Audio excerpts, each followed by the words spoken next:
سورۃ الانعام کے بعد شروع ہوتی ہے سورۃ الاعراف، جس میں اللہ تعالیٰ نے کہا ہے کہ محمد صلی اللہ علیہ وسلم، یہ کتاب جو آپ پر نازل کی گئی ہے یعنی قرآن، اس سے آپ نے پریشان نہیں ہونا، بلکہ یہ تو اس لیے ہے کہ تاکہ آپ اس سے نصیحت حاصل کریں، دوسرے لوگوں کو اس کا پیغام بتائیں، اس پر عمل کریں، اور جو ایسا کرے گا قیامت کے دن وہ سب سے آگے ہوگا اور وہی جیتے گا۔ اور پھر اللہ تعالیٰ نے یہ بھی کہا کہ اس نے انسانوں کو بہت زیادہ نعمتیں دیں، ان کو زمین پر ٹھہرایا، ان کے لیے اچھی اچھی چیزیں بنائیں، خوبصورت سی دنیا بنائی۔ کتنی پیاری اللہ تعالیٰ نے دنیا بنائی ہے ہمارے لیے، جس میں سمندر ہے، اس میں پہاڑ ہیں، اس میں پودے ہیں، اس میں طرح طرح کے جانور ہیں جنہیں دیکھ کے ہم خوش ہوتے ہیں، رنگ برنگے پرندے ہیں، پھول ہیں۔ اللہ تعالیٰ نے کتنی زیادہ نعمتوں سے نوازا ہے، طرح طرح کے کھانے ہیں، لیکن پھر بھی بہت کم انسان ہیں جو اللہ تعالیٰ کا شکر ادا کرتے ہیں۔ وہ بھول ہی جاتے ہیں کہ اللہ تعالیٰ نے ہمیں یہ نعمتیں دی ہیں اور ہمیں ان کا شکر ادا کرنا ہے۔ اور پھر اللہ تعالیٰ نے یہ بھی کہا کہ لوگوں کو مسجد میں جا کے نماز پڑھنی چاہیے، اور جب کوئی مسجد جائے تو اس کو چاہیے وہ اچھی طرح اچھا سا تیار ہو، اپنے سب سے اچھے صاف ستھرے کپڑے پہنے، خوشبو لگائے، بال بنائے، اور پھر مسجد جائے، کیونکہ اللہ تعالیٰ کا گھر ہوتا ہے مسجد۔ اور جب ہم اللہ تعالیٰ جو سب کے بادشاہ ہیں، اس پوری دنیا کو بنانے والے ہیں، ان سے ملنے کے لیے جائیں تو ہمیں کتنا اچھا تیار ہونا چاہیے۔ اللہ تعالیٰ نے سورۃ الاعراف میں ہمیں کہانی سنائی ہے اعراف والوں کی۔ بھلا یہ کون لوگ ہیں؟ یہ وہ لوگ ہوں گے جنہوں نے بہت زیادہ اچھے کام بھی نہیں کیے ہوں گے اور بہت زیادہ برے کام بھی نہیں کیے ہوں گے۔ ان کے برے کام اتنے زیادہ نہیں ہوں گے کہ اللہ تعالیٰ انہیں سزا دے، لیکن اچھے کام بھی اتنے زیادہ نہیں ہوں گے کہ وہ جنت میں جائیں، اس لیے وہ نہ جنت میں جائیں گے اور نہ ہی جہنم میں جائیں گے، بلکہ درمیان میں ایک جگہ رہیں گے۔ اور پھر وہاں پہ جب وہ ہوں گے، وہ اللہ تعالیٰ سے دعا کریں گے، اللہ تعالیٰ ہمیں معاف کر دیجئے اور ہمیں جنت میں بھیج دیجئے۔ اور آخر کار اللہ تعالیٰ، کیونکہ اللہ تعالیٰ تو سب سے زیادہ محبت کرنے والے ہیں، ان کو معاف کرتے ہوئے جنت میں بھیج دے گا، کیونکہ اللہ تعالیٰ نے کہا ہے کہ اپنے اللہ سے ہی دعا مانگا کرو۔ جو اللہ تعالیٰ سے دعا نہیں مانگتا اور وہ سمجھتا ہے کہ میں خود ہی سب کچھ کر سکتا ہوں، مجھے دعا کی ضرورت ہی نہیں، وہ اللہ تعالیٰ کا دوست نہیں ہوتا۔ اور یہ ساری باتیں بتانے کے بعد پارہ 8ویں پارے کے آخر میں اللہ تعالیٰ نے ہمیں سنائی ہیں پچھلے انبیاء کی کچھ کہانیاں۔ سب سے پہلی جو کہانی ہے وہ ہے حضرت نوح علیہ السلام کی۔ سنتے ہیں، آدھی یاد سنیں گے، آدھی کل سنیں گے انشاءاللہ تعالی۔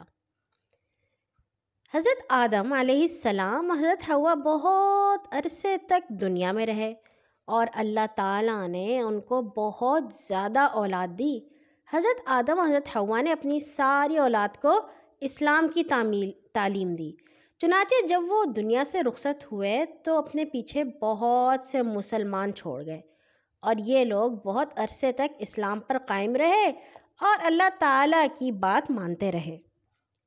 مگر پھر ایسا ہوا کہ کچھ ایسے لوگ پیدا ہو گئے جنہوں نے بالکل ہی یہ بھلا ڈالا کہ ایک اللہ کی عبادت کرنی ہوتی ہے۔ انہوں نے اور بھی بہت سی چیزوں کی عبادت کرنا شروع کر دی۔ اسی کو شرک کہتے ہیں، اور یہ اللہ تعالیٰ کو بہت ناپسند ہے۔ اور ہوتے ہوتے اس شرک کی وجہ سے ان میں بہت زیادہ خرابیاں بھی پیدا ہو گئیں۔ وہ پتھر اور لکڑی کے بت بنا کر انہیں پوجنے لگے۔ ان کے بڑے بڑے بتوں کے نام یہ تھے: وید، سوا، یغوث، یعوق، نصر۔ یہ سارے انہوں نے اپنے بتوں کے نام رکھے ہوئے تھے۔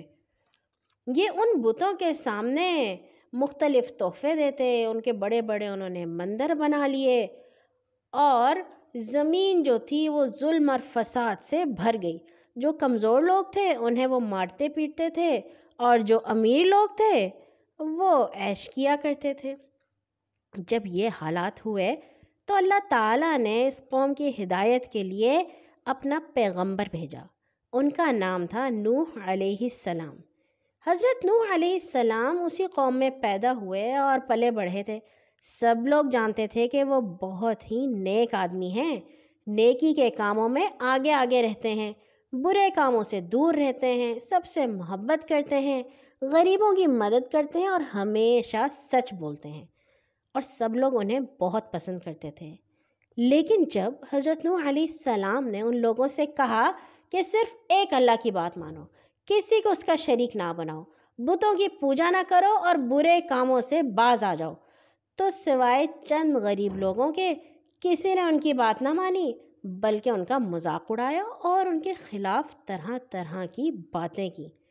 اچھے ساتھیوں، حضرت نوح علیہ السلام کو اللہ تعالیٰ نے بہت لمبی زندگی دی۔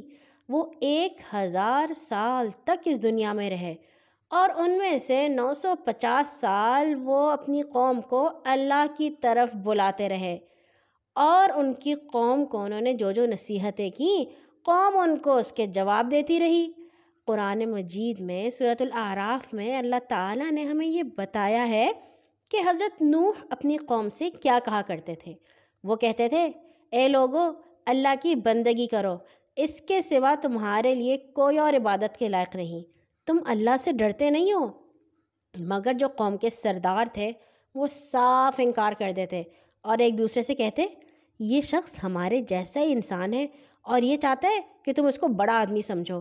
یہ کہتا ہے کہ یہ اللہ تعالیٰ سے بات کرتا ہے۔ یہ تو ہمارے جیسا انسان ہے، جب ہم نہیں اللہ تعالیٰ سے بات کرتے تو یہ کیسے کر سکتا ہے؟ اللہ کو اگر بھیجنا ہوتا تو فرشتے بھیجتا۔ یہ بات تو ہم نے کبھی بھی نہیں سنی کہ انسان رسول بن کر آئے۔ بس ان کا دماغ میں کوئی خرابی ہو گئی ہے، دیکھ لو، دعا کرو، کوئی علاج کرو، ہو سکتا ہے ٹھیک ہو جائے۔ حضرت نوح اپنی قوم سے کہتے، مجھے ڈر ہے کسی دن تم پر اللہ کا سخت عذاب نازل ہو جائے گا۔ قوم کے سردار کہتے، ہمیں تو یہ نظر آتا ہے کہ تم گمراہی میں پڑ گئے ہو اور تمہارا دماغ خراب ہو گیا ہے، تمہیں پتہ ہی نہیں چل رہا کہ تم کیا کہہ رہے ہو۔ حضرت نوح کہتے، اے میری قوم، میں کسی گمراہی میں نہیں پڑا ہوں، میں اللہ کا رسول ہوں، مجھے اللہ کی طرف سے وہ کچھ معلوم ہے جو تمہیں نہیں معلوم۔ کیا تم اس بات پر حیران ہو رہے ہو کہ تمہارے پاس تمہاری قوم کا ایک آدمی اللہ کا پیغام لے کے آیا ہے؟ تم خبردار ہو جاؤ، تم پر رحم کیا جائے گا، اللہ تعالیٰ سے معافی مانگو۔ اور قوم کے سردار کیا کہتے، تم ہماری طرح کے انسان ہو، ہم دیکھ رہے ہیں کہ ہماری قوم میں سے جو غریب کمزور لوگ ہیں وہ تمہاری بات مان رہے ہیں، تم میں کوئی بھی ایسی چیز نہیں کہ ہم تمہیں جو ہے وہ سچا جانیں، ہمیں تو لگتا ہے تم بہت ہی جھوٹ بول رہے ہو۔ اور پھر اس کے بعد کیا ہوا یہ ہم کل سنیں گے انشاءاللہ تعالی۔ کیا جو حضرت نوح کی قوم کے سردار تھے انہوں نے حضرت نوح کی بات مانی یا نہیں؟ آج کے لیے اتنا ہی۔ مجھے امید ہے کہ ہمارے جو کہانی گھر کے اچھے اچھے ساتھی ہیں یہ آج کی جو باتیں سنی ہیں وہ اچھی طرح سے سمجھیں گے بھی اور دوسرے لوگوں کو بتائیں گے بھی۔ دوسرے لوگوں کو اچھی بات بتانا بہت ضروری ہوتا ہے۔ کل آئیں گے حضرت نوح کی کہانی کے بقیہ حصے کے ساتھ انشاءاللہ۔ ہر نماز کے بعد اپنے لیے اور تمام مسلمانوں کے لیے دعا کرنا مت بھولا کیجیے۔ اللہ حافظ۔